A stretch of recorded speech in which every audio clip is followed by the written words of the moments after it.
Good evening and welcome to a new edition of To The Point. This evening, more delving into Egyptian economic outlook. How are we progressing? With us is a distinguished gentleman. With us this evening is the Vice Chairman or Vice President of the Alexandria Business Association, Dr. Abdel Monem. Hafez, a pleasure to have you with us. Pleasure. The latest development, the lowering of the interest rate. Of course, this is met with mixed feelings. Some people are very happy about it. Others are quite concerned. And maybe the average layman, especially those who have bought certificates into the Suez Canal project, and those certificates will be maturing within the next few days, are quite concerned because now that they will be buying new certificates at a lower interest rate. Is the timing okay? And how is this working positively towards our economic reform program?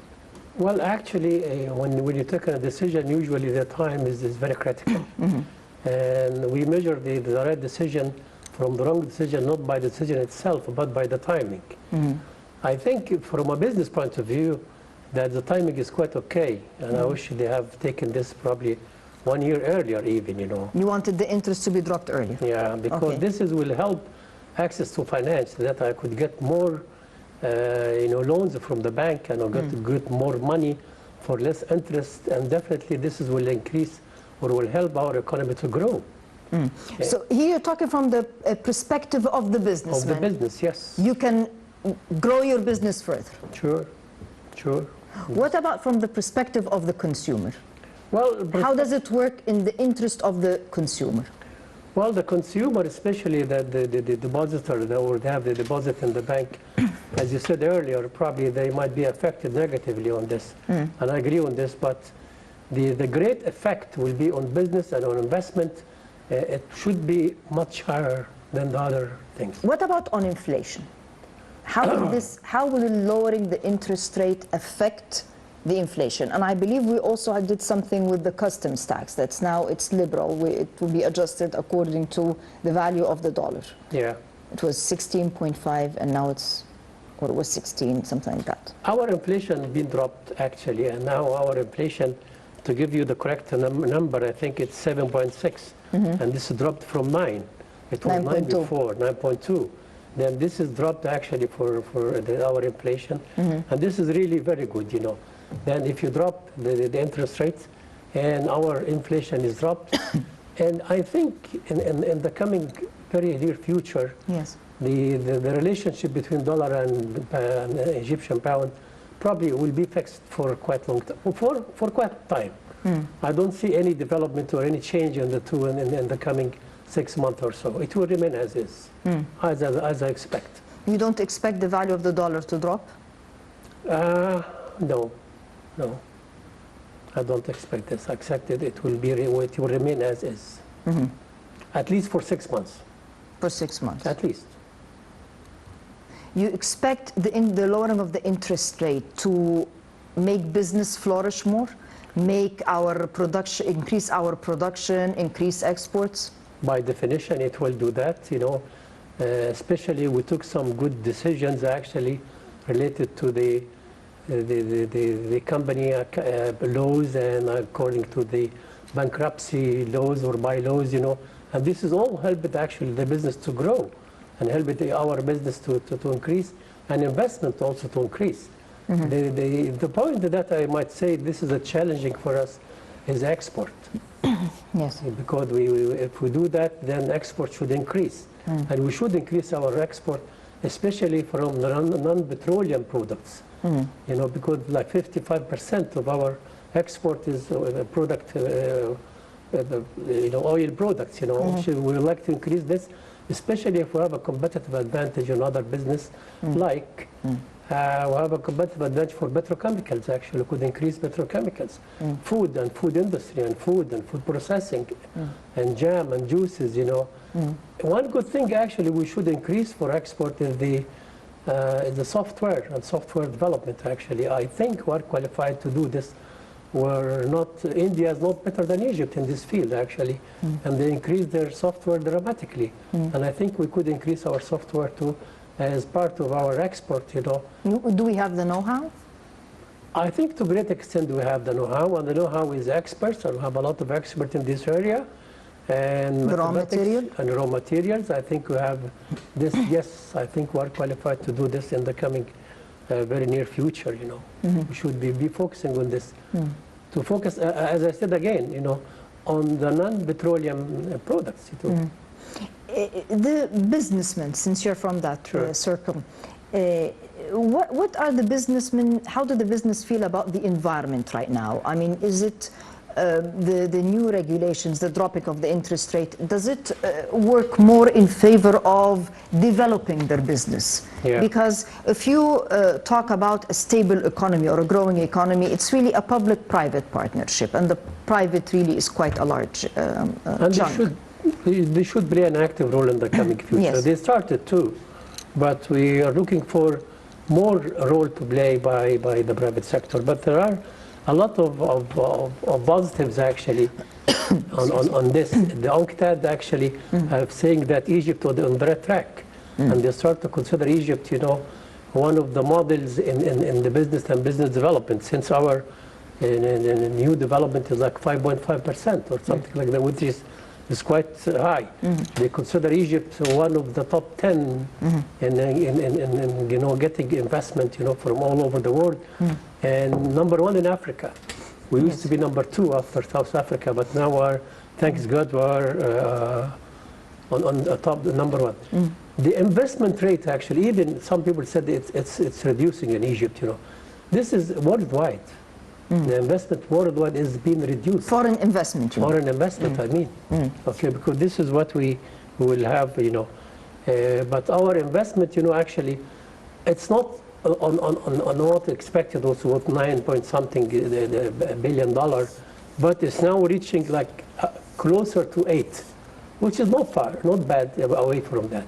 But I said our challenge is our export, actually. This is a big challenge for Egypt to increase export in a good way, and we're qualified to do this. We have the raw materials, we have the know-how, and we have a lot of things actually that really could take us quite longer, you know, for the investment. Do we have the willpower by the business sector to go into new projects, as you were saying, that our exports are mostly in petrochemicals, and we can expand into other sectors, further flourish in other sectors? Is this message clearly understood by the business sector? Because when we talk about agro or food production and export, this is a role that the private sector can contribute to a great extent. It's quite clear, and I think I could say that we have a conference jointly between all the business associations in Egypt, you know, about the climate of investment and how to improve it, you know. It's improved, but we're looking for more.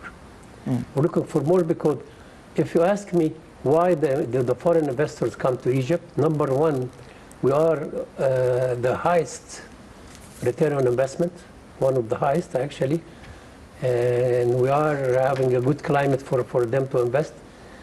We have some challenges actually. Among them, you know, the stability of our tax system and the stability of our tax, you know, because the tax rate is not high, and this is by evidence, you know, and by everything. It's not high, you know, but the stability of the economical and the tax system, this is where we should improve.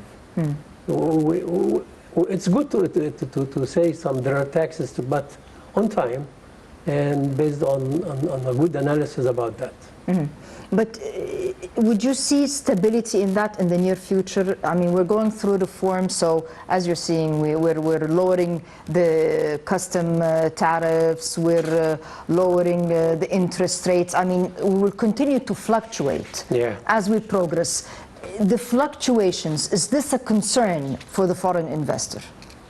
This is a concern for sure for a foreign investor. But will that not remain for some time? I mean, is it difficult for the foreign investor to grasp that this comes with reform? Okay, but you know, if someone comes to invest money in Egypt, you know, the challenges for them, I would say it, you know, #1, to get license. It's a long way to get license, even to get license for the company to operate. It's improved a lot, but it still needs to be actually much better, because in our, as I said, you know, the MFI said that our investment been increased, but not to what expect. Till now, actually, we are achieving, like, I would say 55 to 60% from our achievement, which is really got to be. One thing, actually, most of the foreign investors will talk about, you know, is the Egyptian labor force. Egyptian labor force are not yet well trained.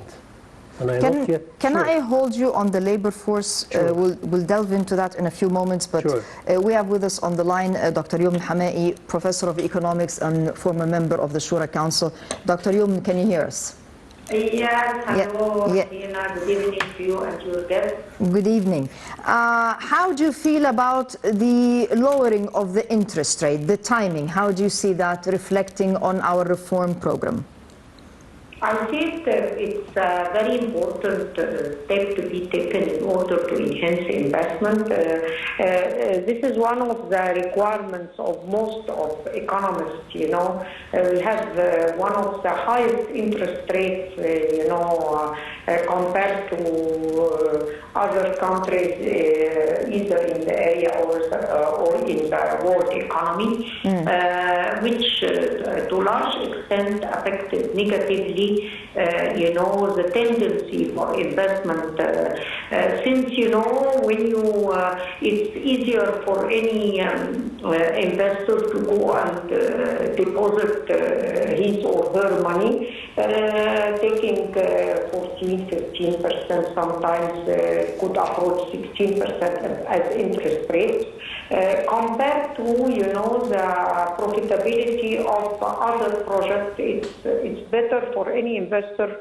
to put his money in the bank, and this affected negatively to a large extent, you know, the capability of investors to invest. From here, it was quite important, as a very important part of economic reform, to witness inflation rates and, you know, the stability of exchange rates. And when Egypt succeeded to reduce inflation rate and to achieve sustainability in the exchange rate, this, you know, necessitates that, you know, the decrease of interest rate, because it's quite important for us. We have spent a lot of money for mega projects to enlarge, you know, the capability of the Egyptian economy for more investments. Either regarding enhancing the capability of different sectors of the economy. We would like to have the industrial sector as an engine of growth. We are trying to enhance our mineral resources and mineral industries, you know, mega project, Suez Canal access, and, you know, having mega project in Upper Egypt. All this is aiming to large extent to improve and to, you know, enhance the possibilities of increasing investment for benefit of people, you know, to enlarge choices and combat unemployment. From here it comes the importance of investment, and you cannot do investment with this high rate of interest. And this is the importance of reducing the rate of interest. Still, you know, despite the importance of this step, I believe that we are still addressing some challenges that may affect the climate of investment in Egypt. On top of it, corruption, bureaucracy. Despite efforts exerted in order to address these challenges, still we need, you know, significant progress. Dr. Yom, how do you see the contribution of our private sector in our reform program? We have a clear vision 2030, 2063. I mean, very clear visions where Egypt wants to or aspires to be a few years from now. How do you see the private sector fitting into this? Still, the participation of private sector is still minimal compared to what we are looking for. General investment or public investment still represents more than 50% from total investment. This means that still the role of the private sector in Egypt needs to be activated. And when we talk about the role of SMEs in order to enhance the number of investors, still we need more efforts. Because for our youth specifically, still some challenges that may address their participation in SMEs. And I am living in that with my students, and the graduate of the faculties of large number. Still a lot of challenges affecting the capability and willingness of youth to start their own business. Besides, you have done a lot in order to attract foreign direct investment. Still, the participation of foreign direct investment is, under our expectation, and foreign direct investment is concentrated only on 70% in oil and gas. We need to diversify and to improve the capability of the economy to attract diversified, foreign direct investment in order to transfer technology and to build capacity and enhance skills of our labor. These are essential, and maybe this is the reason why Prime Minister yesterday or today, I think he had a meeting, an important meeting to discuss challenges and opportunity that may affect the capability of the Egyptian economy to enhance investment. This is essential, and when we talk with foreign investors, in different occasions, they mention very important factors that may affect the attractiveness of Egypt for foreign direct investment, which is the consistency of our policies. You have a vision 2030, but still the government is, from now and then, you can see a new decision that may affect the cost of production and may change the figures of my feasibility study if I have a project to be entered into. So from here it comes that we need, as the requirements of foreign investors and local investors and Egyptian and Arab investors, we need the consistency of policies. We need to be convinced that these policies are going to, to be for a specific period. Yes. For the coming 3 years, we are going to be consistent with this economic policy. Not every month you can find decisions that may affect all your figures regarding, the feasibility study. Mm-hmm. Dr. Yom Hamai, thank you very, very much for your fruitful input, and we hope to see you in the studio soon. Dr. Abdel, I think she echoed what... Well, she basically elaborated more on what you were saying, and this is a different perspective. Now we're getting a non-business... Yeah, but before we go to that, if you don't mind, I like what she said, actually, and as I said, this is elaborating what we both joined together. But there are 2 points I want to mention. Number one, the role of private sector. And this is very important, and I would love to see this improving in the coming future. But there are some joint ventures or some joint efforts that really need to be done, And I'll talk here about two points only. The point number one is DBR, doing business report. Doing business report, it has to facilitate for the private sector to work and to get license and to get things approved quite away from the bureaucracy and the red tapes, And this is, I think, You're talking about the procedures. If you want to set up, for example, you want easier procedures. Exactly. We need easier procedures. Hasn't the investment law facilitated that? Because we were talking about a new investment law that was launched. We're talking about a one-stop shop or one-stop window. Hasn't all this facilitated, or do we still have hurdles in the way? We still need to have more actually of this, you know. And another point I want to mention, you know, that we were talking about the Egyptian labor force, you know. And I think even by the law of investment, you know, that the foreign investor got to take 10% of the labor to bring it with him from his country, and then work with other 90%. They like that, you know, said 10% is okay, but we need more. Because I have 10% well-trained labor, while I have 90% not well-trained. Well, and we have to take care of our actually. But the whole point of getting them to invest here, you also want to employ your people. Sure. Isn't there a way, should we ask the investor to bring or work on increasing the percentage of the labor that the investor brings, or work on developing our own labor? We're not short of human resources. Well, short of training human resources. We're short of getting the human resources trained. Is there a problem in training human resources? No problem, but we're not serious in this, you know, actually. And probably for some vocational training, I'm not talking about the soft skills training, but vocational training, probably you need someone who's really interested in this, and someone who's really, like, you know, we have a lot of institutions long time ago, you know, that like Don Bosco and other, they were doing that specifically. We're missing them now, actually.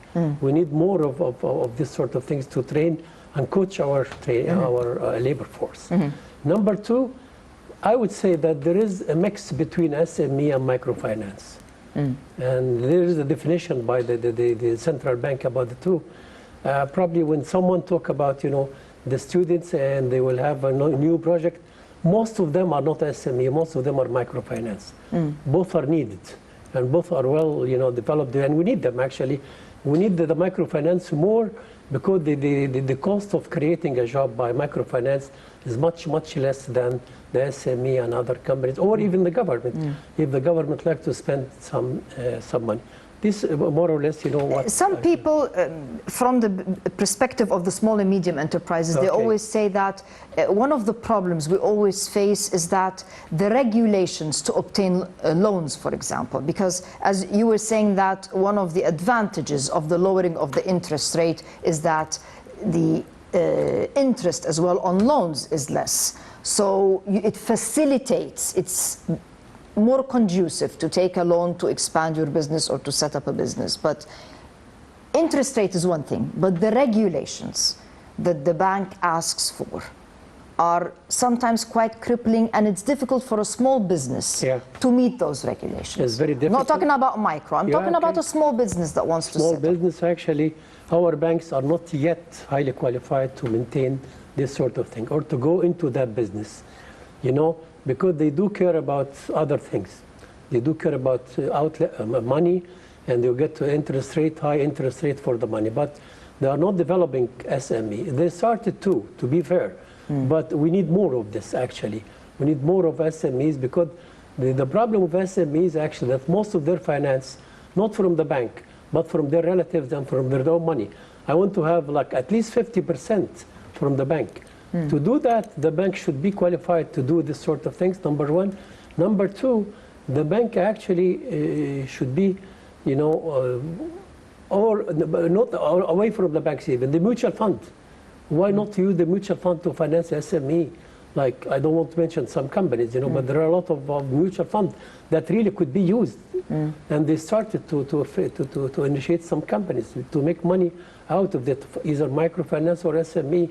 This is what needs to do.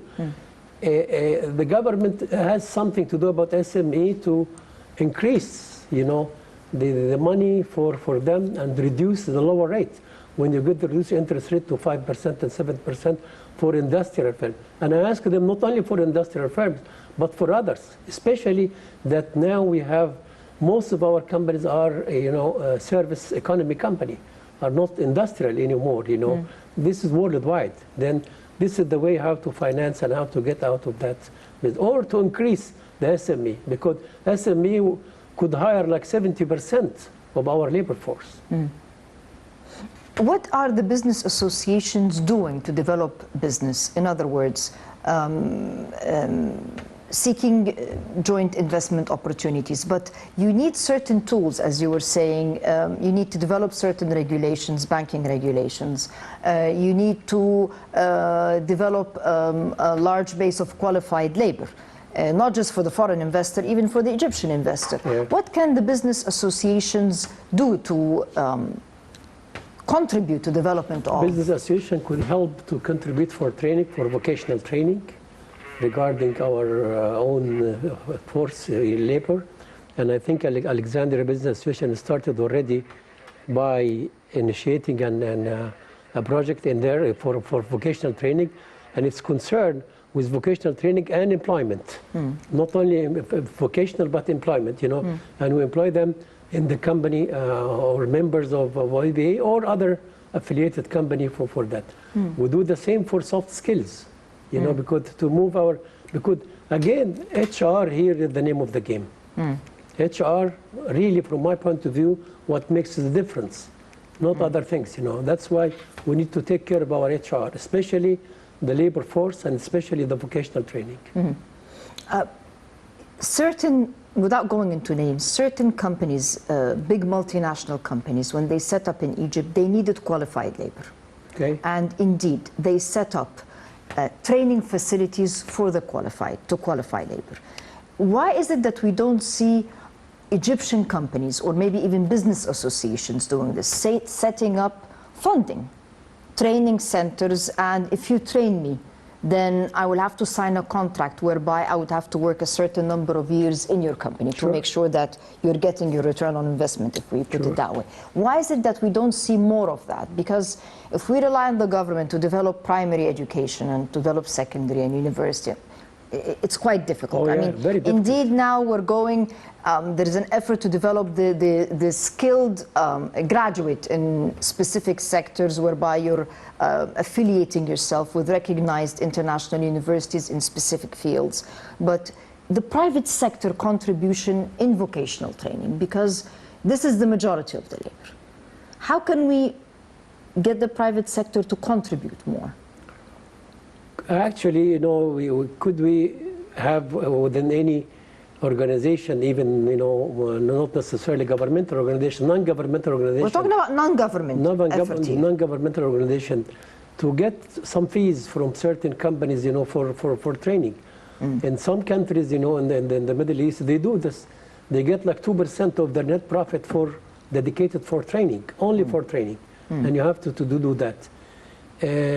Our associations actually should increase that. We have, as I mentioned earlier, two centers for educational training, one for professional or vocational, sorry, and the other one for soft skills. And need more like 20 or 25 of this example, you know, to be replicated all over Egypt, you know, and to have it, need some other, you know, training center that really could do that, you know. It's the problem actually, Dina, not of the number of the centers, but the quality of the training.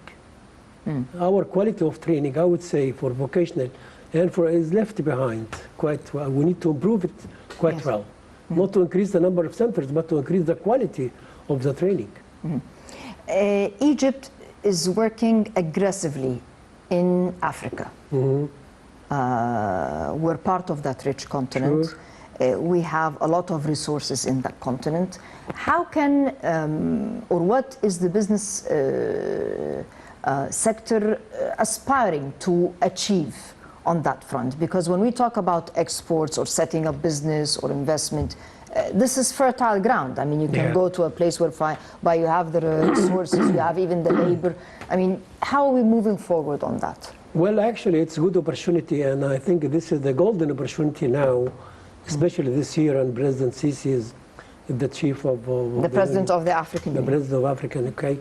This is really, Africa is a continent that really it's a version from everything. You could use a lot of resources, especially in agriculture. And if you're suffering something from agriculture, why not to cooperate with one of these American countries, you know? No, we keep trying with Sudan. it's about time to try with someone else. Even Sudan, okay, but let me go to someone else, you know. When you go to Africa, you find very few number of Egyptian and Egyptian companies are working there. I don't know why. It's now time for us to get to there. You know? Are business associations and chambers, I don't know the inside the kitchen, but sometimes a businessman, I mean, you have to sort of provide them with kind of, not a feasibility study, but some kind of an outlook report, whereby how would this businessman know that this is the right time? Because as you were saying, this is fertile ground and this is the time to do it. Oh, yeah. At ABA, for example, are you telling your members that if you want to invest, capitalize on the moment? Sorry. We have a periodical report that really sent to our members, you know, every week and every month, you know, about how to do that, you know, and we get this report from the World Bank or from the EMA or some other association that really tell us or tell our members where to go and how to go. Yes, we do that. And which sectors to invest in? Are they aware? Which sector to invest in, yeah, especially in the area of food and food, you know. The food, you could go for Africa for any kind of food or any kind of food processing, you know. This is very important, you know. And there are some other things for, as I mentioned, you know, something of the petrochemicals. You know, this content need everything. What they have actually, their competitive advantage is they have a lot of agriculture.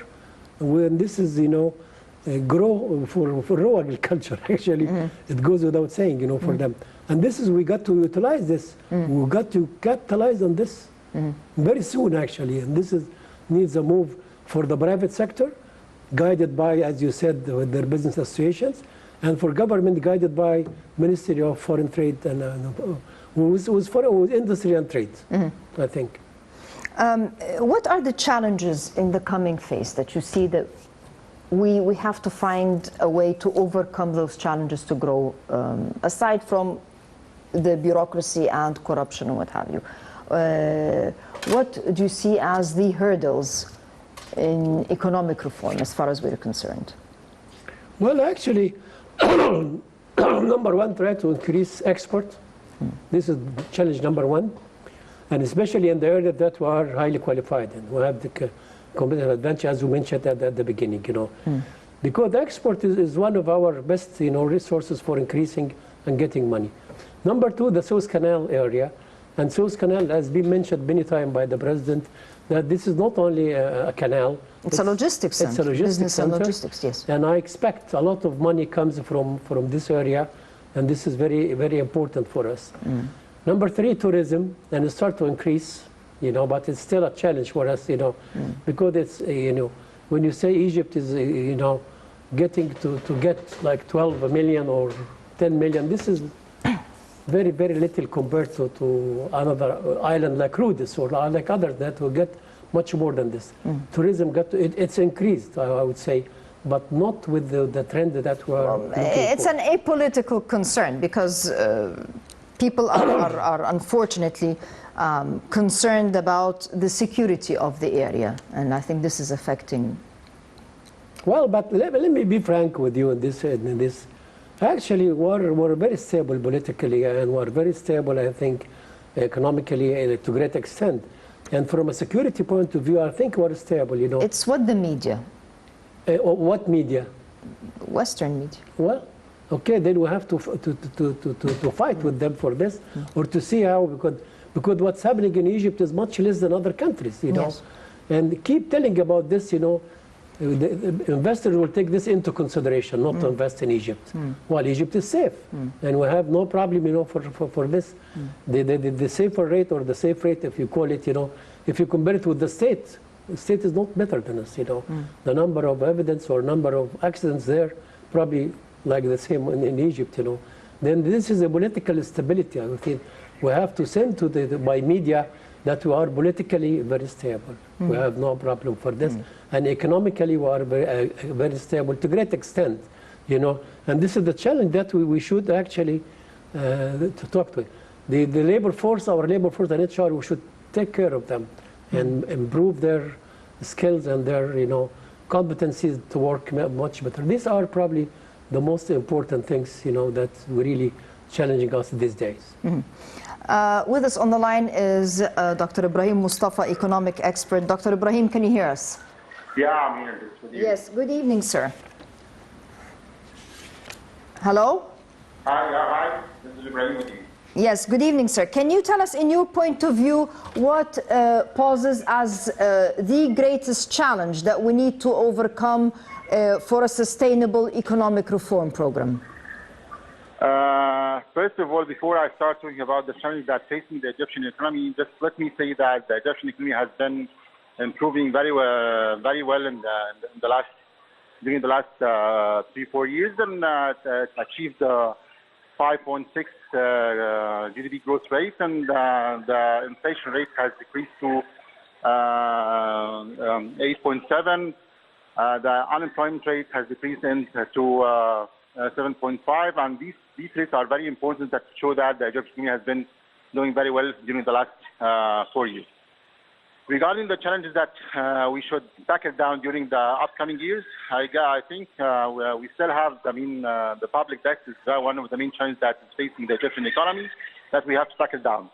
In addition to sustaining the private sector during the coming years, that we need to give more space to the private sector to grow up, because it's very important to make this sector grow up, and because it's one of the main elements that could help, sustain the unemployment rate to be in this low rate. The private sector is the main contributor to make this unemployment rate, sustainable in the coming years, and to create more jobs. And in the same time, the private sector is one of the main elements to make this economic development sustainable during the coming years. That's why I'm talking about the private sector is very important. How do you feel about the lowering of the interest rate?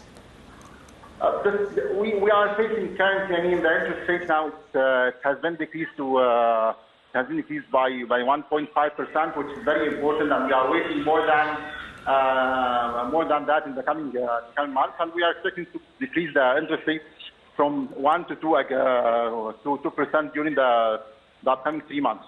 I think this decreasing of interest rate will help the private sector, to get more into the banking system, because the cost of debt during the last years was very high, and when it comes to become in lower rates, this will help.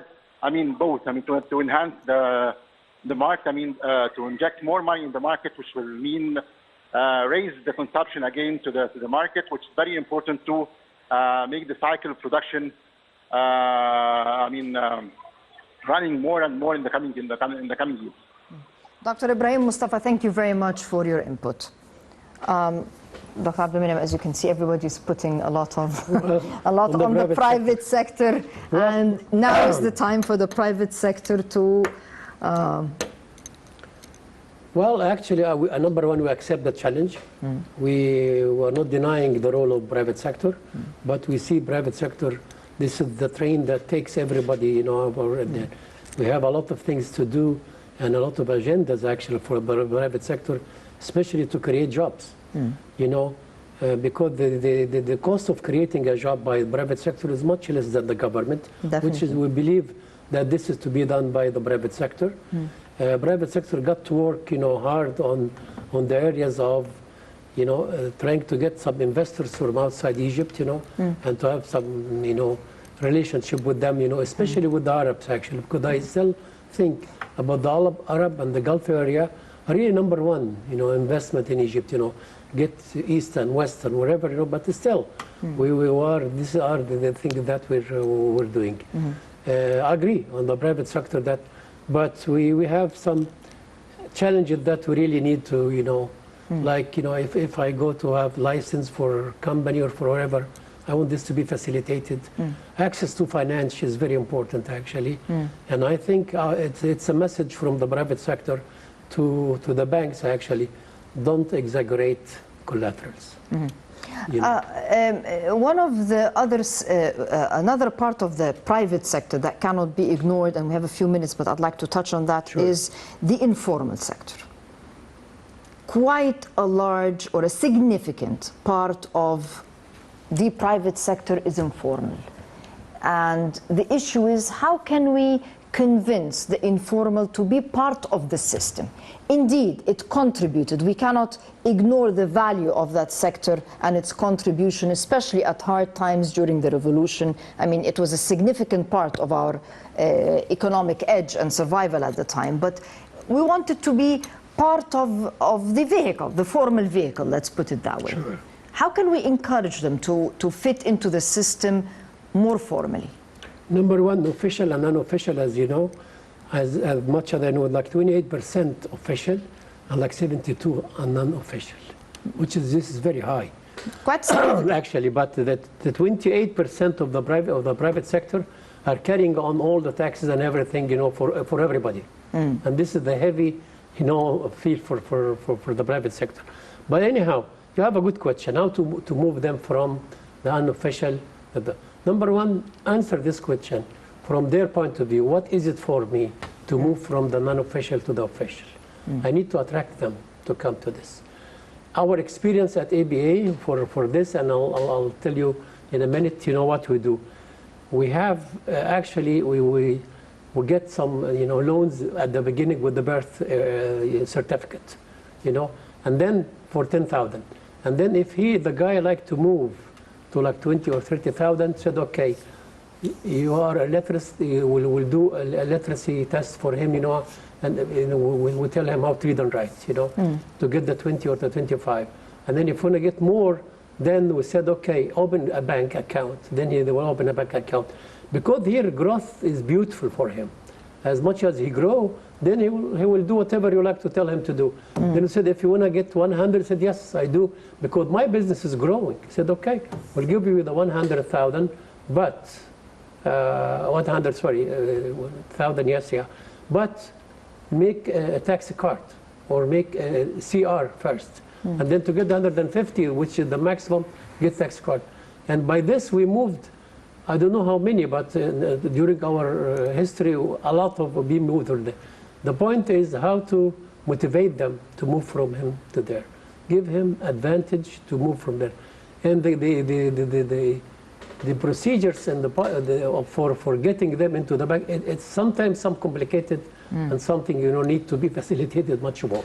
And this way you might get him into that, because it's good for him to get insurance and to get a lot of things for he and his family, okay, and to get, when he retired, he have money to be paid for his family.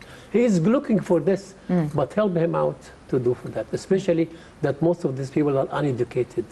They are not as well educated as others, you know, then that's why you could move them from to, as I said. Dr. Abdel Hafez, thank you very much for your input. Always a pleasure to have you with us, and thank you for the bright outlook. And again, a lot is on the shoulders now of the Egyptian businessmen. And we accept it, frankly. Thank you very much for the meeting, and hope to see you again. Thank you. Thank you. I'd like to thank you, the viewers. Wish you a very pleasant evening, and we'll see you same time next week. Until then, good night.